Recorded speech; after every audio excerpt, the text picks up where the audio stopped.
Welcome back to His and Hers Movie Podcast. This is episode number 38, featuring a review of the brand new Brandon Cronenberg film, his sophomore effort, The Possessor, or I think it's actually just Possessor.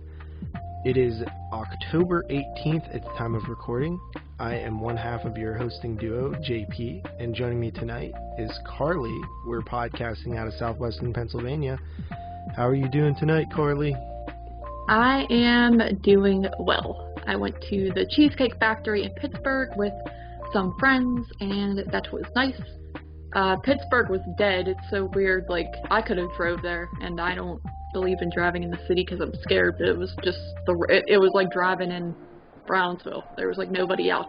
Because one, it's Sunday, and two, there's no events going on at all right now, so like, I guess no one's really been out, so it was pretty cool. And I got food. I got a burger with mac and cheese on it, fried mac and cheese. That was pretty bomb. And got some cheesecake to go. So that was a fun day. What have you done today? Today, well, I went and watched the football game over at our friend Shane's house, the Steelers game. I am very proud to say that the Steelers are 5-0 for the first time in my life, and the first time since 1979, where I believe they went 7-0 before their first loss. So pretty impressive. We did walk away with a casualty. A couple of people got injured, most notably our middle linebacker, second year Devin Bush, tore his ACL, which is a horrible injury. He's going to be out for the season, and he is one of our better players on defense. He's a really good player, so that's unfortunate, but gotta be happy with the start to the season. After last season, you watched a couple games with me. I was pretty depressed most of last season, so it's good. Besides that, I did a ton of laundry today. I honestly probably have 4 loads of laundry that needs washed. I washed 2 so far. As soon as I'm done with this, I'm going to do another load. So, yeah, pretty backed up on the laundry.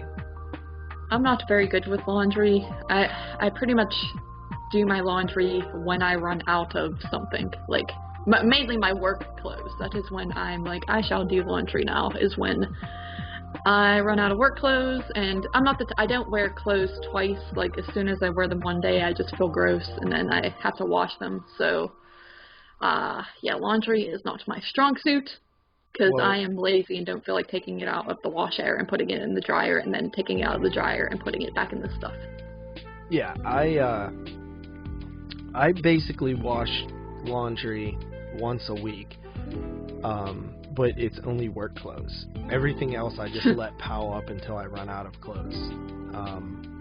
So work clothes I wash weekly, but everything, like mainly t-shirts and pants, is what I put off, and socks, oddly enough, because I have probably like 80 pairs of socks or something. Yeah. I'm a big fan of socks. Like, I hate washing socks, and I love the feeling of new socks, so I pretty much like socks. Right. Which is funny, but yeah, so doing laundry, trying to clean up a little bit. I went to Walmart and grabbed a couple more spooks before. I mean, really, you should probably wait till after Halloween and go buy like stuff then, because I think it's really discounted. But I saw some cool ice cube trays that are in the shape of jack-o'-lanterns, skulls, and brains, and I thought that was pretty cool, so I bought those. They're only 98 cents each, so that was pretty cool. And I bought one of those. 2 years ago, I bought one of those wax melt warmers things. Yeah. I've had them before, but this one was the shape of a pumpkin, a jack-o'-lantern, if you will. So I had a little one, and a couple of years ago they had a bigger one. The little one was like $7, and the big one was like 15, I think. And the big one is now 10, so I bought that. And I was going to ask about that, because I could have sworn you had that same exact thing already, because you sent me pictures. The one that I had was really tiny. It was like the size of my fist.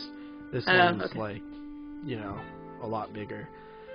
So that's pretty cool. I like that, and I like when they have like, I like buying seasonal smells. Like in the winter, I love to buy like pine trees and like, you know, campfire and different like smells like that.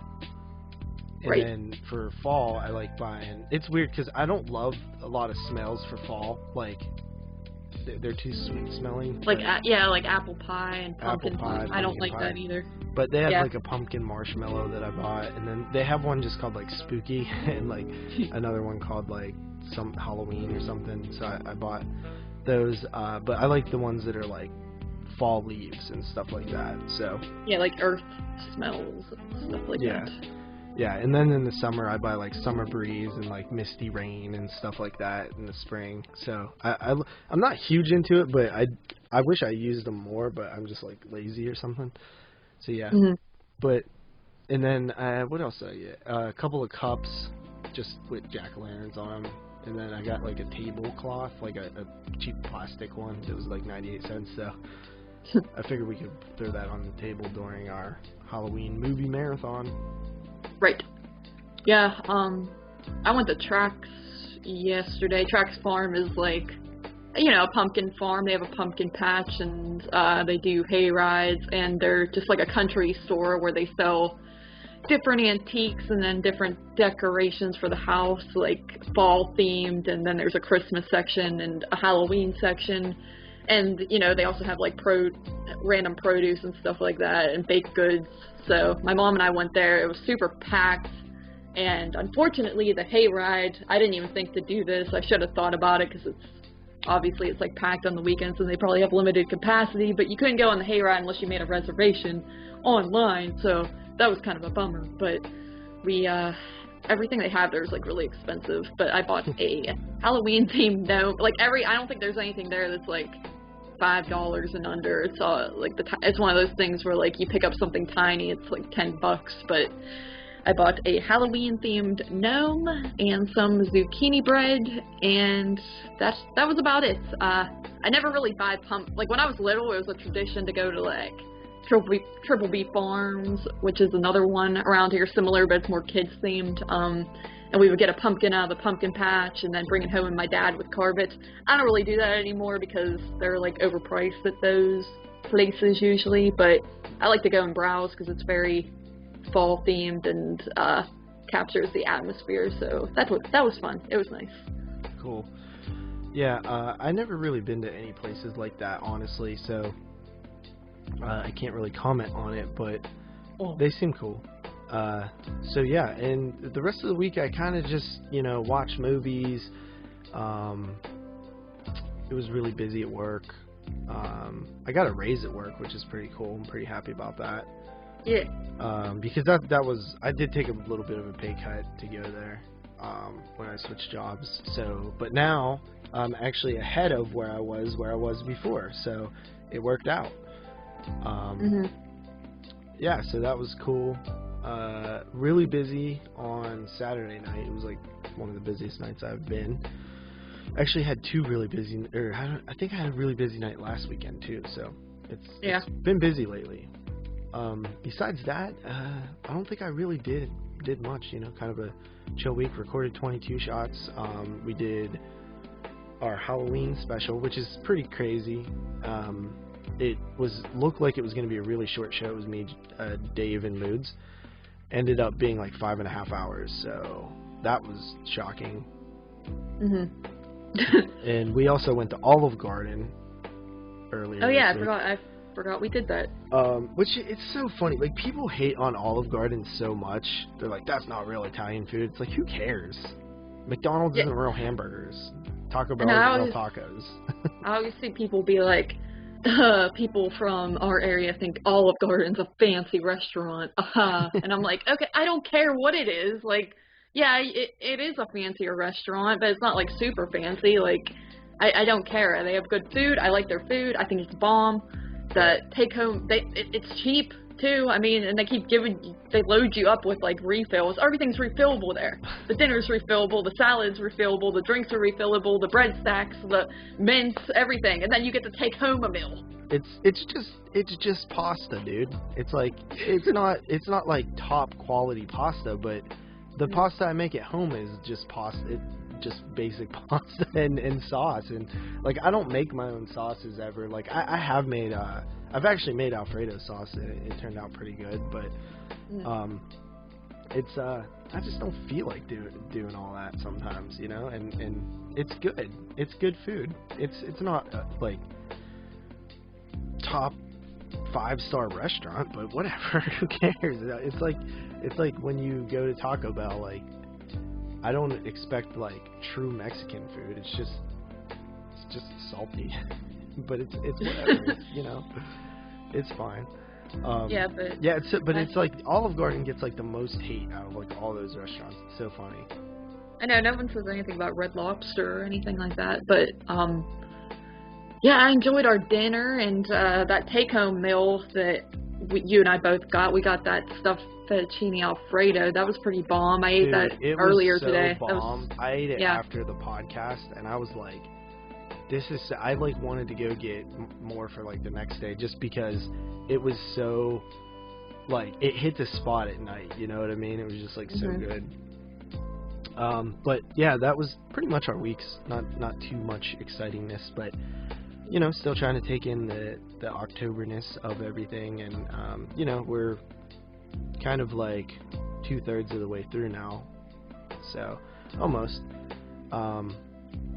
You know, it's always sad when it goes, but luckily, I mean, I think like the end of the year I really get into horror. So, plus, you know, Italian Horror Month next month for us, and then also we got Christmas, which I like to watch Christmas themed horror films, and then the end of the year prep, which I like doing. So the rest of the year is always like pretty fun for me, and I like Thanksgiving. That's a fun holiday. Yeah, getting presents during Christmas, it's fun. And then the January blues hit. So I don't like, I cannot stand January through like mid-March.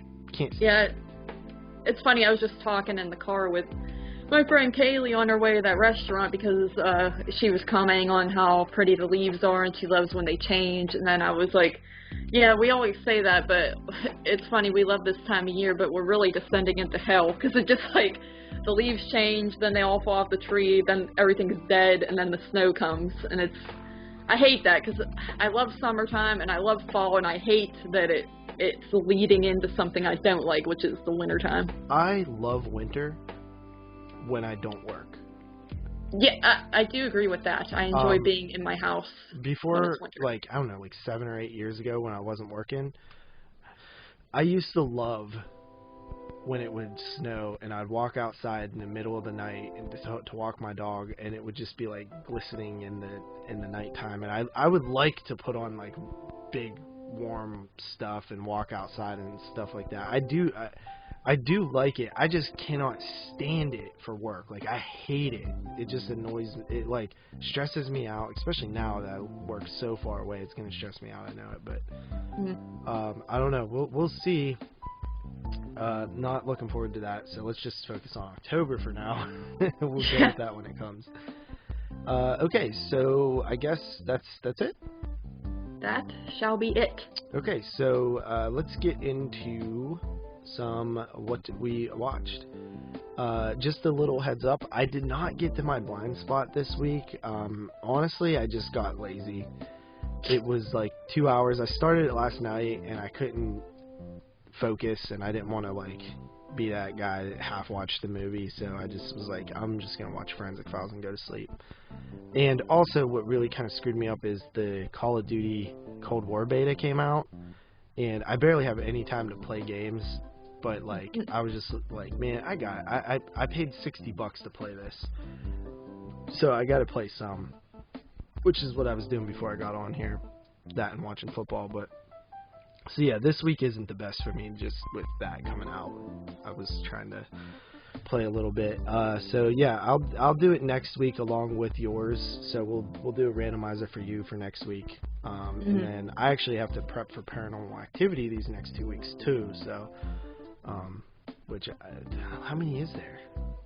8? 6, 7, 6. There's 6. And There's then 1 through 4. Yeah. The Ghost Dimension, and what was the other spin-off? The marked ones. So that's 6. And then we're doing the unofficial sequel, Paranormal Activity 2: Tokyo Nights. Yeah. Which was when the first one came out in Japan, they basically made a sequel of their own that has continuity from what I heard, a brief mention of the first film, but it's set in Japan. So that I'm curious on that, just cause it's an oddity. But so 7 for us. So I'll definitely try to get to 3 this week, and then I'll do 4 next week. Yeah, I mean, those movies aren't too difficult to watch, at least. I don't think any of them are too long or anything, so I think you shall live. I've never seen Tokyo Nights. I've always wanted to. Not many people have, because it had a release, but I don't think it had one here, and it was an import, and it's heavily out of print, so pretty much have to find it online to watch it. I see. So, yeah, I really wanted to get into a little bit more, other Halloween stuff. I say this every year, but next year I'm really going to make a point to it. First of all, I'm going to pre-record my 31 Days of Horror next year, because that takes up so much time, and I would spend it doing some of the stuff I want to. I always want to watch sitcom Halloween specials, because I used to all the time when I was a kid, and I just wanted to watch one a night or something, and then or watch all the Treehouse of Horror Simpsons episodes or something like that, just just other little specials that are out there. But I always fail on that aspect, and other just I want to watch Are You Afraid of the Dark, which I did watch 3 episodes, so I'm pretty happy about that. But and Goosebumps and other things that aren't just movies. But I kind of always fail on it. But next year I'll try again.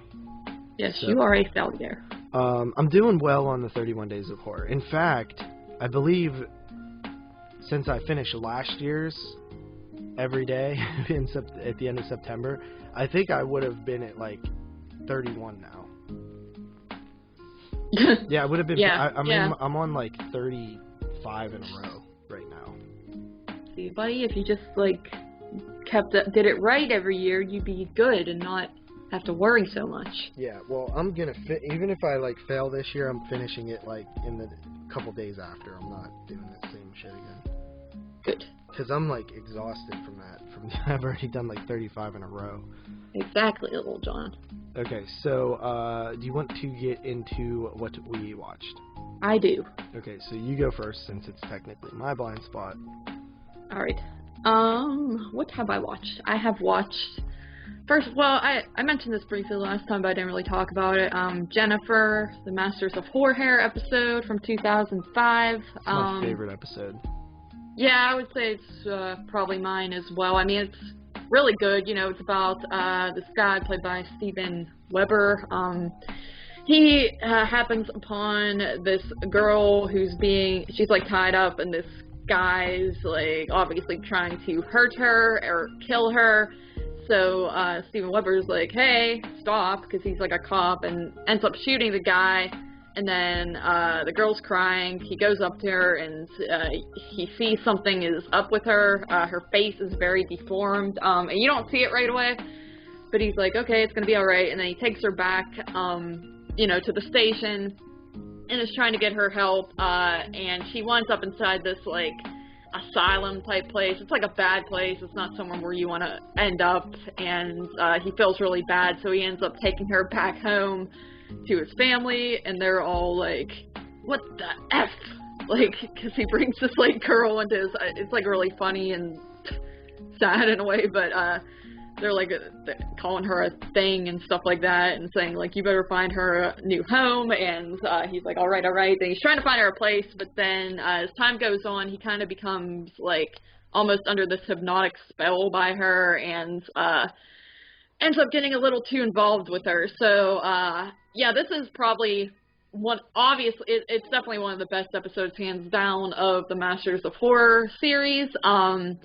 It's just really good. It's really creepy. I mean, the face of this Jenifer girl is super scary. At first, you're not really seeing it, and there's a few scenes where her hair's kind of covering it, and it's, like, hidden, but you're kind of, like, seeing it a little bit, and you're like, oh, wow. But it's just really scary, and it's also pretty gory as well. There's a few death scenes that are very bloody and disgusting and gory, so that one was really good. I like it a lot. I give that 8.5.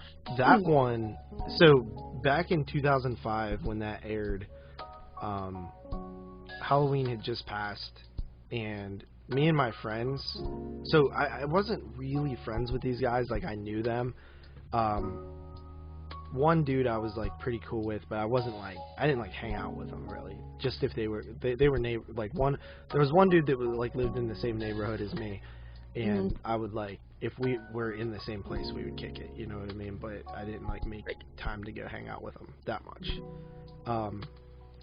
But I got really into skateboarding, and then he started skateboarding, and so we skated together a little bit. And I was down,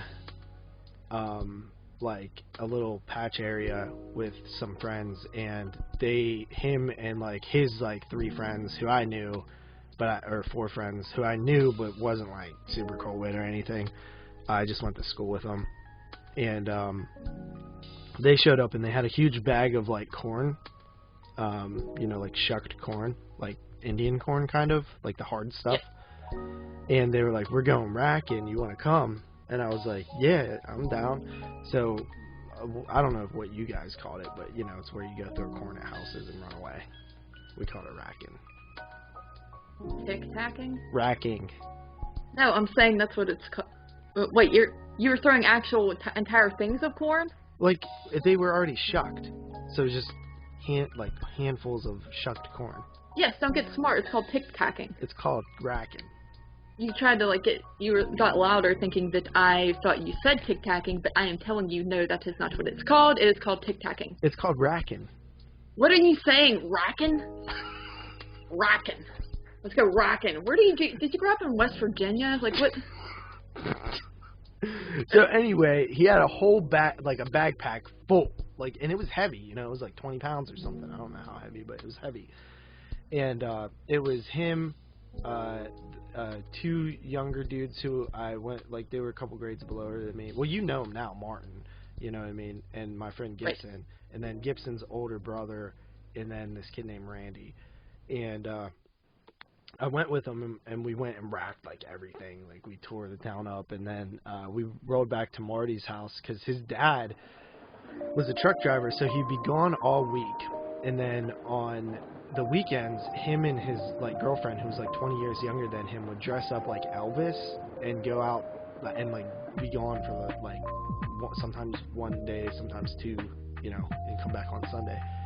So we pretty much had like free reign of his house, and we went back to his crib, and we just like threw on the TV, and on Showtime, Jenifer had just come on, and we were watching it, and like it was like so impactful. Like that night was so pivotal for my youth because like I became best friends with these guys, and I also, that Jenifer thing kind of all bonded us because it was scary, and we were all freaking out like, yo, what the, you know, and it was just fun, and it was like we pretty much like did that like every weekend, you know. Sometimes we'd rack, and then we got into like drinking, so we would find ways to get beer. Like it was like a you know, a, what do you call it, like a mission, like every, like an object, like a goal, like an objective every weekend. You know, we'd show up at Marty's house with everybody have like $20, and then we'd like stalk the town to find someone to buy us beer,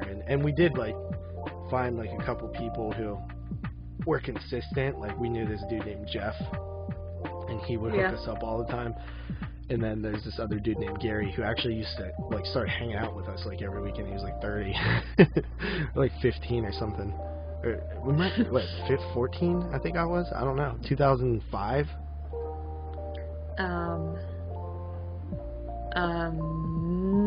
Yeah, 14 probably. Yeah, and that was every weekend for like till I was like 18. And you know, we would just like just have fun. You know, it was like we always would be getting into something. It was like it was such an important time in my life to like really enjoy my childhood or my, you know, middle school, high school years. And one funny thing about Jenifer is we started calling, like, we would always call girls Jenifers. Like, Buddy. Ashley Fish is a straight Jenifer or something. which basically means, like, she's a butterface. Like, because I know, I get it, buddy. she has a good body, but her face is Jenifer jacked. Which, you know, I would never do that now just because I'm, like, mature. But I'm kind of mature. I'm not really mature, but I'm, like, I'm nice to her. But, yeah, so it was funny because, like, we would just call her, but we would call people Jenifers and stuff, and nobody knew what it was except for us. That is hilarious, making fun of women. Yeah. But yeah, Jenifer, and that is partially why it's my favorite, just because I have good memories of it. But I also think it's one of the best. You mentioned the gore. Funny enough, when I bought that DVD when it came out, and there's like a bunch of special features on it, I think. And Dario Argento, like, he wanted to make, or I don't know if they shot it or not. It wasn't in the deleted scenes, but I'm pretty sure they I don't know if they shot it, but they definitely conceptualized it. Dario Argento wanted to show her vagina, Jenifer. Oh! And I guess they made it out of like fucking meat, like like dead meat, rotted guts or something. Oh. And they were like, dude, they're not gonna show this on TV, dude. I know it's showtime, but you know, yeah, it was fun. And the Masters of Horror series is so great because the cool thing about it was, I don't know if you know the history of it, but all these legends, Dario Argento, Wes Craven, Tobe Hooper, Mick Garris, Joe Dante, John Landis, John Carpenter, all those guys, they would have dinners like once or twice a year, like with each other, like at a restaurant, and they started calling them the Masters of Horror dinners. And they would just talk about movies, about whatever, you know, the industry. And as time went on, other people were invited, like Eli Roth, and I think Adam Green even said that he'd been to a couple of them. But, you know, like Rob Zombie, like all these other people would come in, like, and be invited, like the new Masters and stuff like that. And that's how the concept of the show came about. I see. Was these Masters of Horror dinners. Yeah, that's pretty cool. The next episode sucks. Chocolate, that one sucks. Oh, well, to segue into my next move, I watched Chocolate, Masters of Horror from 2005. Now, you know you're not supposed to watch all of them, right? Because I believe it ends with Fair-Haired Child. Yes, I'm not done. Okay. Cigarette Burns is the last one we can watch for 2005. I actually double-checked my moves, unlike you, who watches like 40 from 2007, and then it's like, oh man, I'm still counting it. Anyhow, Chocolate, yeah, this one's trash. This is the one, Mick Garris did this one. Yeah, Was he the one? I think a lot of times, like, it's funny, like, Mick Garris doesn't have like the best track record for being a master. You know, some of them don't. Well, like, some of the ones on there. But Mick Garris directed Critters 2, which is good. Sleepwalkers, which is good. And and that's it. He directed Riding the Bullet as well, which is not good. And then he did some television stuff. He did Psycho 4, which is maybe one of his best, and then the Stand miniseries, which is really good. Quicksilver Highway. He did the Shining remake. So he didn't really do like a ton of good movies. Like, he doesn't have classics in there. I guess The Stand would be considered somewhat of a classic, but he wrote some other stuff too, like The Fly 2 and actually Hocus Pocus, and he wrote some other sort of TV episode. Like, he did some like other anthologies, like what the hell is that one called? Amazing Stories. He directed a couple episodes of that. So. Yes, what I was going to say was on the last episode of 22 Shots, Mr. Parker was like, he was like, they always try to lump Mick Garrison with the Masters. They're like George Romero, John Carpenter, Wes Craven, Mick Garris. Like, and then just, I keep picturing like some guy in the crowd like just trying to yell out his name, like his buddy Mick or something. Garris, like, yeah. Mick Garris too. And they're like, yeah, Mick Garris. And like no one knows who that is. But no, but Chocolate, this is basically, it's got, what's his name? Henry Thomas is the main guy, who played in Psycho 4, actually, as young Norman Bates as a teenager, so, and he, like, aged horribly. He doesn't even look the same in this movie. I didn't even know it was him the first time I saw this, but, yeah, he works in, like, this flavoring lab where they develop these flavors for food and stuff like that.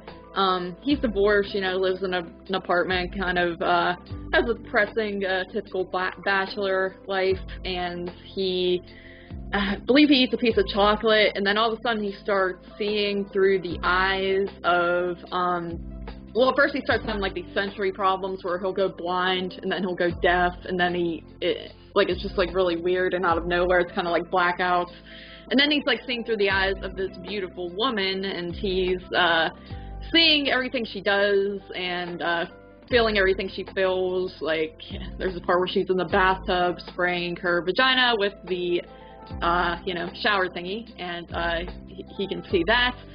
So he starts to fall in love with her, and then he's trying to track her down, and he sees her do something really bad, but, so it all kind of ends badly. Yeah, this one's just not that good, honestly. It's, tries to be a little bit comedic at times, and that's one thing about these Masters of Horror episodes. Some of them, like, I like Jenifer because it was actually scary and creepy and violent, and, like, for Masters of Horror, I wish there was more horror to some of these, because I feel like a lot of them try to have comedy in them, like black comedy, but it doesn't really, it comes off as cheesy now and doesn't really hold up, and, that's what I get out of this episode. It's just not that good. It's not that memorable. It's definitely not one of my favorites. I give that like a 5.5. I mean, it's not like... The next one's even worse.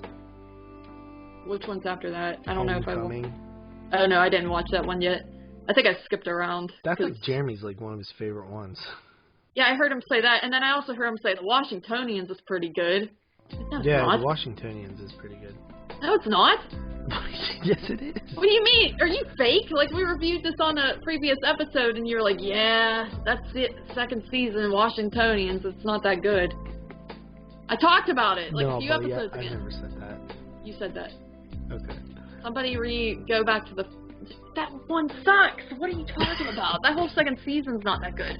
Anyway, after that, I saw Wish Upon, a 2017 movie. It's got, what's her name, Joey King in it, and this is one that I think I got this at Dollar Tree, as per most of these movies, and it was on Blu-ray, and it's one that I was kind of dreading watching, because I thought this is going to be another horrible, be careful what you wish for type of movie, and didn't really hear much about it that was, like, great, but I was kind of surprised by it. I mean, it is a be careful what you wish for thing. She finds this thing and makes, I think she has 7 wishes she can make on it, so she starts wishing stuff like, oh, the girl who's bullying me at school, I wish she would just rot, and then of course that girl starts, like, her skin's like rotting and it's like real gross, and stuff like that, and her mom passed away, so she's like wishing for her to come back, and all that type of stuff, and everything's coming true, of course. It was actually not too bad. I thought it was decent. The acting in it's fine. The story's basic, but it's not all that horrific or anything like that. Like, the rotting skin part's kind of gross, but it's more so just the story of, like, typical, like, letting the wishes get to her head, and all her friends are, like, kind of getting mad at her, and everything kind of goes wrong. So it's very generic and basic, but it's not at all as bad as I was expecting. I was expecting it to be like, I don't know, Ouija or something of that caliber, but it's not that bad of a film. I gave that like a 6.5, I think, or 7. So I really didn't mind that one too much. The ending's kind of stupid, but whatever. Then after that, I watched American Conjuring from 2016. This was another horrible one that I got at Dollar Tree, and I was giving it a chance. I didn't think it was that bad at first. It's about a family who moves into this new house, and, it's very stereotypical where you have a dad and a mom. They got together, they have a young daughter, and then there's one teenage rebellious daughter who's like, I hate my stepdad. But that thing's even stupid too, because it's like the kid that they had together is like 8 years old already looking, so it's like, really, this girl's been acting like this for all these years towards the dad. It's like really dumb. But they move into this house. It's very much like a ripoff of Amityville, and of course the house is haunted, and there's like this creepy ghoul thing in the house, and it tries to possess the father, and he becomes really mean. It's like a total ripoff. At first it was like kind of just funny and not that bad, but as it went on, it just got worse and worse, and then the ending just like completely took me out of it. It just ended up sucking pretty bad. I gave that like a 3 or 3.5. Not that good, but after that, we have Doll Graveyard from 2005. This is a full moon move, and it's pretty short. I think this one's only like 70-some minutes, 75 minutes maybe, so easy watch. This one's about, at the beginning, you have this like little girl. It's set in like 1911, I think, and she's playing in this room, and she's not supposed to be in this room. She's playing with her dolls, and her dad comes in and is like this crazy dad, and is like, hey, told you not to be in here, and he makes her bury the dolls, and then as he's doing that, she ends up getting hurt and falls into the grave and dies, I guess, and he buries her. So then years go by, and this new family lives there, and the one kid's like a nerd, and he finds the dolls in the yard and keeps them in his room. And then, of course, like, some doll stuff starts happening, and there's teenagers, like, the older sister has her friends over, and these dolls, like, come to life, and they're kind of attacking them. It gets pretty stupid, honestly, and the teenagers are all idiots, but I thought it was entertaining. It wasn't the worst thing in the world. And it goes by pretty fast. It gets to the point. I like it. I gave it, like, a 5. I see. Yeah, what did I get? I forget what I gave this. I think I probably gave it like a 5 or 5.5, somewhere around that. I seen it years ago. Yeah, I saw it a few years ago too, because I had it in a multi-pack with like the Puppet Master flicks and Killjoy flicks and stuff like that. So I watched it again though for 2005. And another thing I watched for 2005 was Deer Woman. This was The Masters of Horror by John Landis. John Prick. Yes. Why you call him John Prick? Because he killed Vic Morrow and 2 kids. He didn't kill them, buddy. He let them die. Yeah, because he was dumb and made these special effects and was dumb. And had those kids working illegally. Screw him. But anyway, Dear Woman, I didn't really like this one when I first saw it, when I first saw the series. And you had told me I was stupid for that. So watching it this time, I ended up liking it a lot more. It's essentially exactly what it sounds like. There's, this crime happens, and this detective is on the case trying to figure out what happened, because it seems like it was, there was a murder, but it also looks like a deer or some sort of animal, like, attacked this guy in his truck, and it's like, how could this have happened? Because it looks like a person and an animal could have done this, so what the heck? And it turns out there is a deer woman, a lady who has deer legs running around, and she is seducing men and then deering all over them and killing them. It's based on Native American mythology. I see. I did not know that. Mm-hmm. I guess, that makes sense. But yeah, I actually like this one a lot more this time around. This is another one that has a lot of comedy in it, and I think that's why I didn't really dig it the first time, but It's a fun one, you know? It's a fun time. I kind of like the concept. There's a creepy part where the one at the end where the dude's like, she like seduces this guy, and then his other cop friend calls him and he's like, "Did you see her legs?" And then the guy like pauses and he's like, "Oh no, I've screwed up," and it's like so scary because you know that those legs are gonna be deer legs, and so I like that. It's actually like actually Native American mythology, not just for the movie either. Oh really? Yeah. I see. I don't know Native American mythology. Well, it's basically the same thing. It's like a deer lady who, is sometimes an old woman, sometimes a young woman, sometimes just a deer. But her lower body is a white-tailed deer, and she, she calls to men and stuff like that.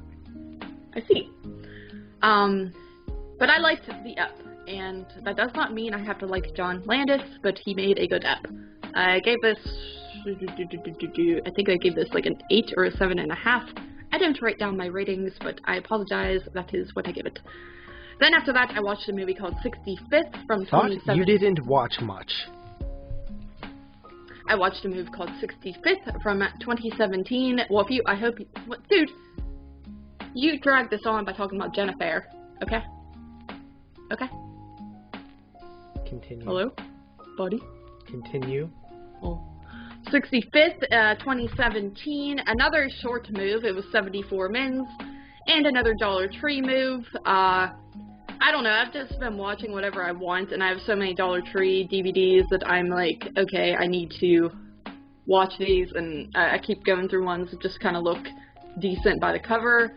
The cover of this one looks like a home invasion film, but it's like not that at all. It's more of like a paranormal movie. It's very super low budget, clearly just group of friends who had a camera obviously just made this film, and that's that.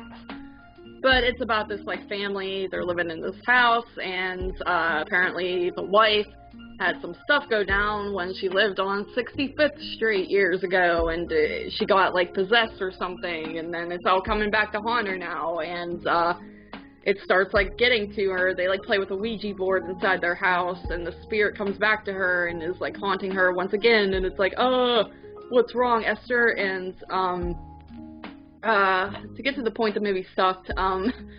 It's just the dialogue, for one thing. It's I don't think that's the thing that sucks. Like, the acting wasn't that horrible, it seemed like, but a lot of it was clear. Almost all of it was like clearly dubbed in afterwards. I don't know what's up with that, but the audio, you could see that it doesn't match up with their lips, and some of the stuff they're saying I don't think is even the right stuff, because you see their lips moving, but it's not, and it's in English. I'm not saying it's like foreign, but it's like they just put the audio in afterwards and like right over the line, so it's very distracting, and that kind of takes me out of it. And for being a short movie, it just feels long because it mainly takes place inside this house, because obviously, like I said, it feels very low budget, and that's probably the only location they really had to work with. And you're kind of just like following this family, and it's just boring. I don't know, it just got very, I couldn't wait for it to be over. I gave that like a 2 out of 10. So yeah, Dollar Tree moves are not that good of moves. Then after that, I watched Halloween 1978, classic, and then I also watched Halloween 2007, classic in its own way. Watch Halloween 2, 2009. I know, I haven't watched that in a while. I've been kind of wanting to go back and watch that, because it's like 2007, it's just such an, that's been such like an uphill thing for me, because I saw that when I was 10 in the theater with my mom. It was very awkward and uncomfortable, and she wanted to leave, and like it just felt. She said, "I hate this one." Yeah, she did say that. But she was stupid because that was the wrong move. Anyway, yeah, she doesn't like this because it was violent, and she just it was uncomfortable because I'm like 10 years old. It was super vulgar too. Yeah, very vulgar. I mean, I just remember how awkward it was watching it. It's like the scene where I don't know, even just the like the part where Lori's like, oh, Mr. Whatever touched me inappropriately, and she like puts those donuts in front of her boobs, and like there's just so many parts that I remember cringing. I love that part. I hate that part. Wow. So I think it's cringe. I don't really like Lori in the movie. Dude, people like the thing is like people say that they would like nobody would ever do that in front of their parents. Like I 100% disagree. Like I've seen some stuff like that from young girls like being that are like just in like my family. Well, yeah. Do you know what I mean? So like I get what people are saying, but it's so not true. Like there are people out there that are like that, dude. Yeah, I'm not saying they're not like that. I'm just saying that like it kind of cringes me out. Also, I never noticed that was Dee Wallace playing her mom until now somehow.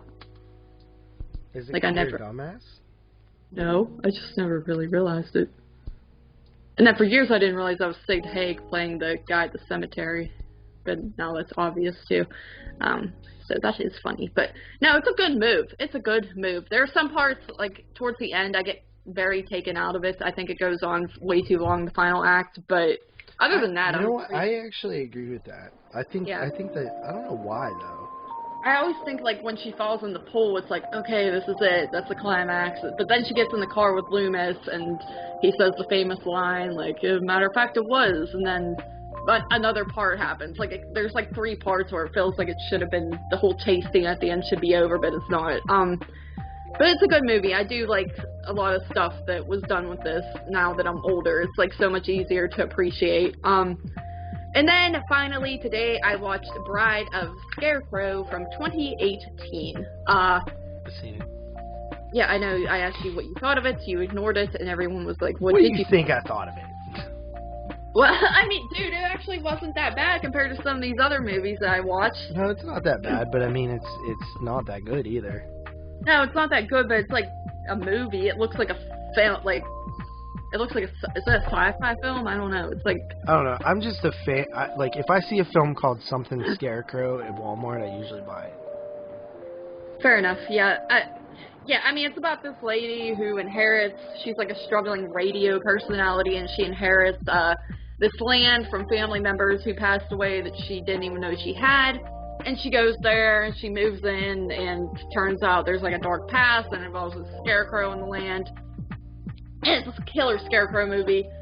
I think the biggest problem with it is it's... Pop quiz. What's the best killer Scarecrow movie? 5, 4, 3, Dark Night of 2. the Scaredicks. You got it. Yeah. I knew. I'm not dumb, buddy. I'm surprised you even seen that. Well, I have it on DVD, buddy. Okay. You told me to watch it, I think. I watched it for my first 31 days before here because I was reviewing all movies set like on or around Halloween time. So, gotcha. Yeah. That's the only time I watch it, though. I want to rewatch it because it is pretty good. But Bride of Scarecrow, it gets very boring at times. Like, there's a lot of downtime. There's just not enough Scarecrow. These movies lack Scarecrow.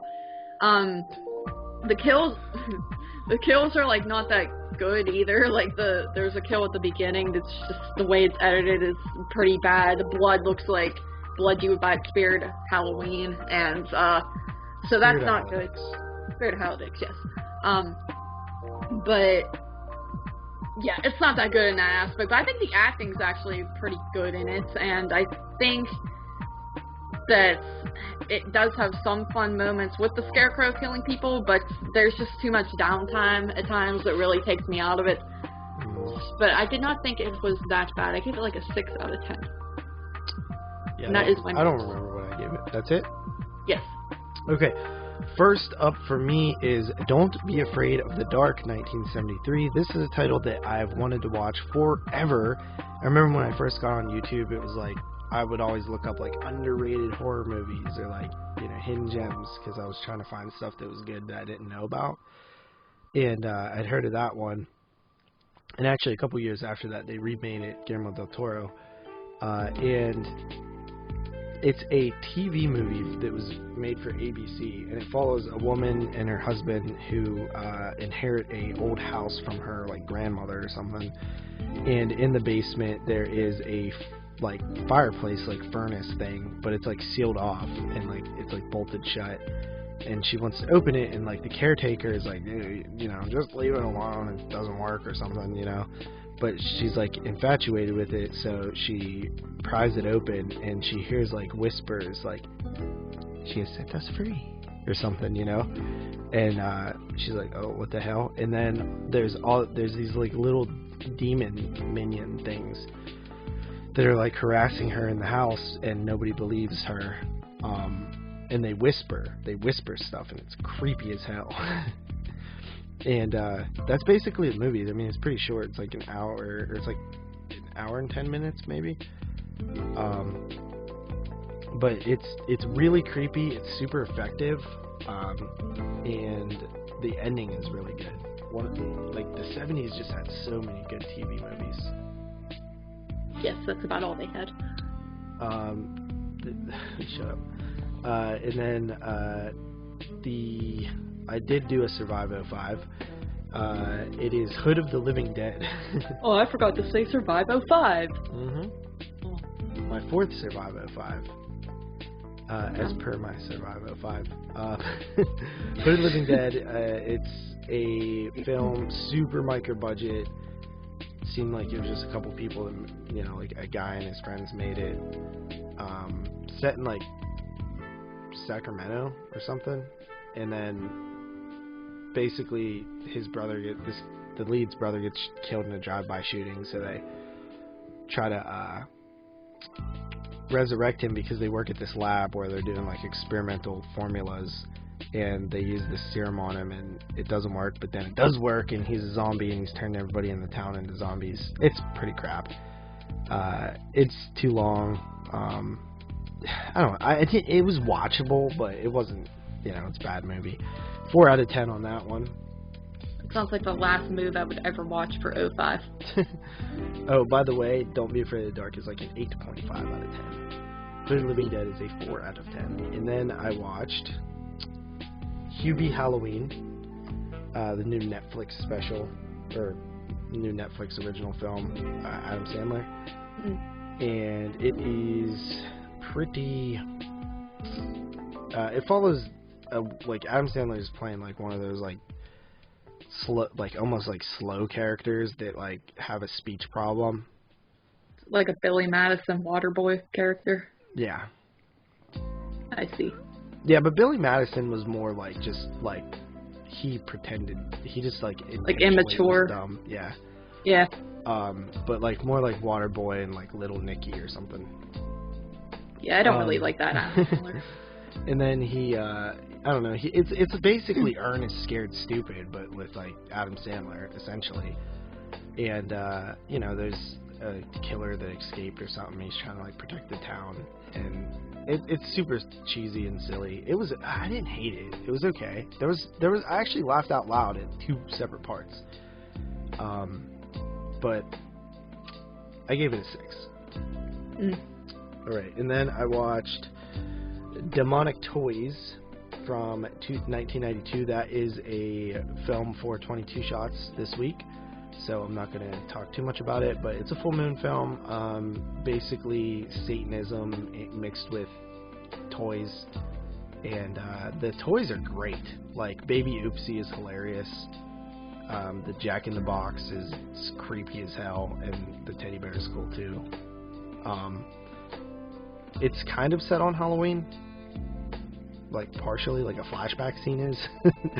So I guess that's kind of why it's lumped in, but it's a fun movie. The sequel's horrible, don't ever watch that. After that, I watched Friday the 13th Part 3. Jason in 3D. I didn't get to watch it in 3D because the TVs are like out of print. They don't make them anymore, really. And they're super expensive if you try to buy them secondhand or even new. Like they're just like $1,000, like $1,500, $1,300, which I'm just never gonna spend. But I'm hoping one day that there's another 3D boom, so I could get I just want like a, I don't know, like 24-inch one, right? Like nothing huge, and I won't even put it in, like I'll just put it somewhere else in the house and just be able to watch 3D movies on it, and pretty much only use it for that, because I don't know. I like 3D movies. I know some people hate them, but I do like them. And even with the red and or the what is it like blue? Is it red and blue? I can never remember what color those are. Yeah, yeah. The red and blue glasses. I watched Friday the 13th 3 with those before, and even that was fun. But I know it would be like way better if it was like the cool 3D. I like the biker gang. Shelly's funny. I know people hate him, but I think he's funny. Jason's like really scary in this one. Like when he takes his mask off and just smiles, it's like weird. It feels like so out of character from the rest of the movies. And then that like weird dream sequence that she has, where like Jason's like essentially trying to rape her. You don't know if that's like real or if it was just somebody else, or like what's up with that, you know? Yeah.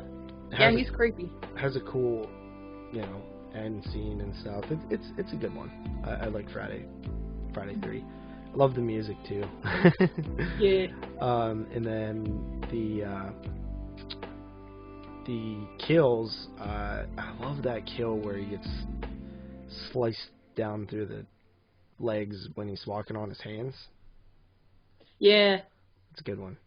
8.5 out of 10 for that one. And then I watched WNUF Halloween Special. That's for 22 shots as well. I absolutely loved it. You'll hear that episode will post before this one. But yeah, I absolutely loved it. Please watch that before the end of the year. Alright, buddy, I shall. It's just so cool. It's a short watch too, but it's just so cool. Alright. Yeah, love that. Then I watched Graveyard Shift. Have you ever seen that? Yes, once, but I barely remember it. Love that one as well. That was a bonus review on 22 shots, so I'm not going to talk about it too much. But yeah, based on a Stephen King novel, or not a novel actually, it's a short story in Night Shift, I believe. I've actually read that story. It's a little bit different, but it's short. It's only like, I don't know, like 10 pages long or something. But yeah, it's a pretty cool one. I love the atmosphere to that one. The textile meal was freaking awesome. I love the creature effects. Brad Dourif is like amazing in it as a bit character. Just a fun, awesome movie. And then I watched Carriers. You carry. Carriers, which is a pretty damn amazing movie. I actually loved it, and I never heard anybody talk about it. But it basically is a post-apocalyptic movie. It's also partially road horror. There is a brother, a dude, his younger brother, the older brother's girlfriend, and then the younger brother's like kind of love interest, and they are living in a world where a disease, virus, has infected people, but it's not like a zombie movie. Like, they're not violent towards you or anything. They kind of just rot and die eventually. And it's really good because I didn't expect. Okay, so the way that I expected it to go, it didn't go, and the way I wanted it to go, it did go. Like every crossroad in the film where it's like, okay, this person is infected. What do the characters do? Well, I know what most Hollywood movies do, and I expected it to do that, but then it did what I wanted it to do. So that's what I really liked about it. It's pretty emotional, like kind of sad. Like there's some stuff in it that is a little unfortunate, how certain characters play out. Ow. Are you okay, little guy? I'm trying to light this candle because it went out and I burnt myself. Oh, I heard you lighting something earlier, and I thought it was a cigarette, and I was going to say you better not be smoking on my pod. I don't smoke. You know that. You know I don't smoke. I know, but I thought you were being sneaky and you were trying to smoke on... No. I need one of those... But then I remembered you bought candles. Yeah. I need to get one of those, lighter things. I know, I tried to find you one, and I failed, and I lost your cheese in the process. You did. Alright, I guess I'm not lighting it. Whatever. Yeah, I have one of those light hairs, and it works wonders for my candles. Well, this candle has like 3... It has like 3... It's one of those candles that have like 3 wicks, but the one wick is going out, so the candle's going to burn uneven. It's like annoying me. Oh, so the other wicks are lit. Yeah, but the third one is out. That is very upsetting. Ow, ow. I burnt myself with hot wax. You know what? Fuck this. What was I talking about? You're talking about carriers, little guy. Yeah, it's, man, I don't know, like, I don't know if it's just me, but, like, I freaking love that movie. Gave it a 9. Cool. That is cool. It is PG, too, which is weird, or PG-13, which is weird. I want to say that's it. I think that's it. Then it shall be. Right, so, no blind spot for me, but I will get to The Hand That Rocks the Cradle next week. Go ahead and, do you have the sheet up that has all the things? Yes. Oh, you do? I quickly scrolled while you were asking that, yes. Okay. So I have it. Alright, 1 to 14, I shall randomize now, and it is 4. Days are confused. Oh, we've done that one. Uh-huh. Alright. 3. Hardball. You've done that one. I know. 14. Platoon. Yes! I love Platoon. Dude, that sounds boring. I don't feel like watching Tony that. Todd's in it. Buddy, I'm trying to watch Whore Hairs. Platoon. I bet, this sounds like it's probably 3 freaking hours long. It's not 3 hours. I'm looking it up. I shall look it up. Platoon. War film. Oh. 2 hours! Not 1 hour 59 minutes. 2 freaking hours. Like, it's pretty much saying, like, you have to waste 2 hours of your life on me. Buddy, it has Johnny Depp, Charlie Sheen, William Dafoe. Wait, no, Tony Todd isn't in this movie. I'm thinking of, yeah, that sounds like... You're thinking of Keith what? Keith David's in this. No, he is. Tony Todd is in this. Is Keith David? Keith David is in it. Forrest Whitaker, Kevin Dillon. Got a good cast, like Tom Berenger. Okay, you're just starting to name people I don't know. Alright, I shall watch it. Came out on Christmas of 1986, buddy. Christmas Eve. That's cool, buddy. Yes, and it is a good move. I wish you would have gave me more comedy. No, I don't like comedies. I like to laugh, and I want to watch Superbad again. You wouldn't let me get... You hated Superbad. It was funny. He was all like, good thing my back is on my cock. You good? No. Well, you wouldn't let me give you Wayne's World. That's not funny. I want a comedy. Wayne's World 2. I watched Wayne's World. 2? No. I don't want... Dude, I can't. I just can't. Those movies, like, are horrible. They're trash. Dude, your generation's movies are trash. What did you watch? Like High School Musical or something? No. Harold and Kumar. That's my generation's movies. Wayne's World's not your generation, though, either. 92, buddy. That's not... Dude, you're 1 year old. Don't act like... You didn't grow up, like, with that. Yes, I did. I grew up in Wayne's World. I probably saw it when I was, like, 4. Okay, well, freaking Harold and Kumar would be my generation, because in that logic... Before you were born. No, did it? Yes. Came out, like, 2003. Yeah, before you were born. No. Okay, let's move into... You're going to watch Platoon for next week. I'm going to maybe get to Hand That Rocks the Dick. Okay, maybe I'll maybe get to Platoon. No, buddy. Dude, no, listen though, about the Hand That Rocks the Dick thing. Like, that's actually a good move. Please try to watch it when you're in the mood. Tell me that about freaking, Adam Sandler, too. That was the best move on the list. Room. And The Room. I didn't say any. You love The Room. You gave it like a 9.5. No, I gave it like a 2. Dude, you got. That was like, come on, dude. I'm giving you fun picks, and you're giving me like serious bullshit. Okay. Wait, what? No, I'm not. You said okay. Okay, let's get into the featured review, shall we? It is Possessor. Brandon Cronenberg, son of the legendary famed Canadian body horror director David One Cronenberg. Yeah. Or like I like to call him, Dave Cronenberg. Uh-huh.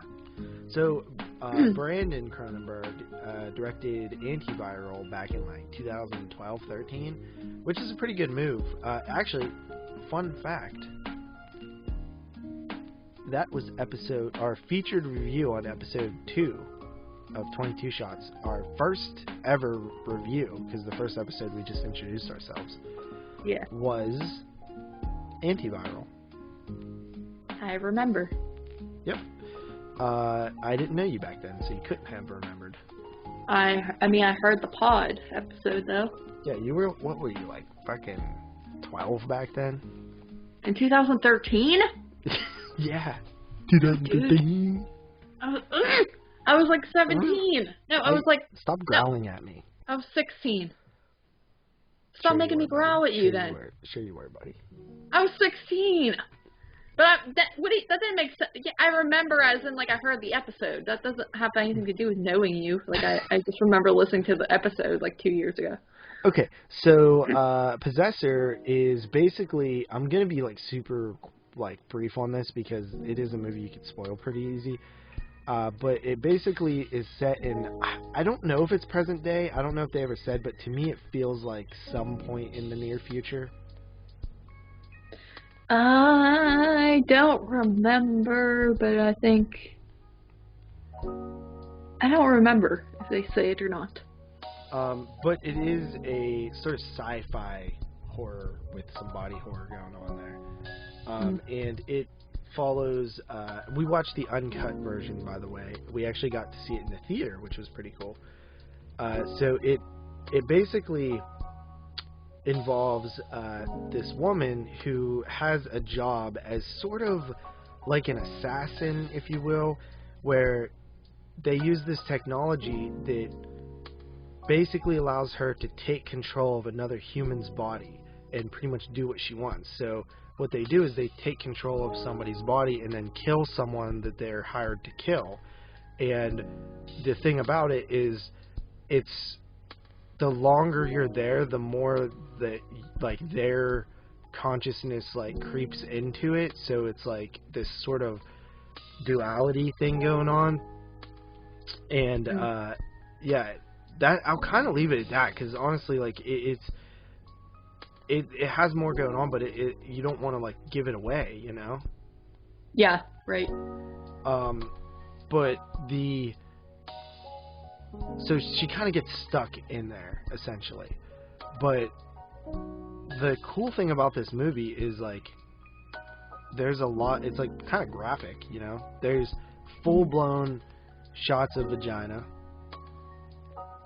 And penis. And there's even more penis. There's fully erect penises. Yes. Yes. And there's also a lot of gore. Yes. Good gore, too. Gore of the year so far for me. I agree. And honestly, I feel like there's not a ton of scenes with it, but when you do get it, it's like in your face, like really gory, like cringe-worthy gore. Two scenes of gore. Yeah, like there's a beginning part, and then there's like a part like towards the end. It's like really gory, and that's kind of the gist of it. But it's like super well done. Yeah, it's really good gore in the few scenes that it's in. And then the performances are pretty good. Good acting going on. Really cool visuals. Definitely has like sort of an art house feel to it. Especially when, like, almost like the visions or dreams or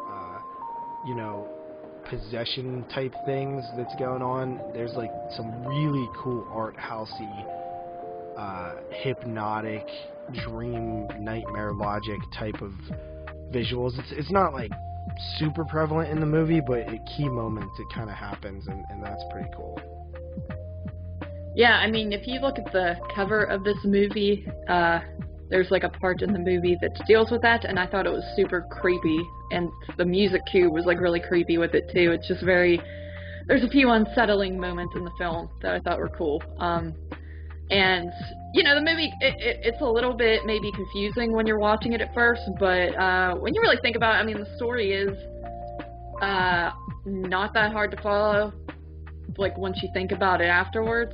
But watching it, I was a little confused, but then at the same time, I was very intrigued by what was going on and how it was all going to play out.